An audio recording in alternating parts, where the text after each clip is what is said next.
Hey, what's up, healthy people? Today I'm going to show you how to make crackers, specifically raw chia seed crackers. Alright, so very basic ingredients. I'm going to put some onion powder, some garlic powder, chia seeds, spring water.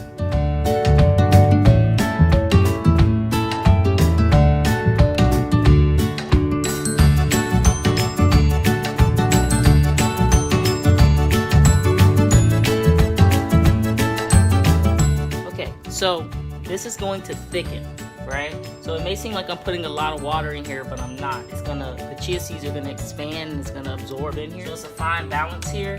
Usually, a good rule of thumb is 1 part chia seeds to 2 parts water. If you could smell this, it smells delicious. Like, wow, boom. I'm gonna go ahead and add a little bit pink Himalayan salt in here, just a tad. Just a pinch, as they say.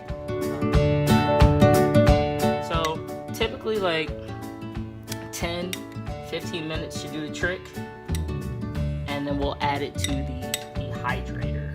So are you a raw vegan? Are you raw till 4? Are you raw till whenever? Are you doing a raw challenge? Are you just trying to avoid gluten and wheat? Are you trying to cut back on your processed carbs? This is the recipe for you today. Super simple.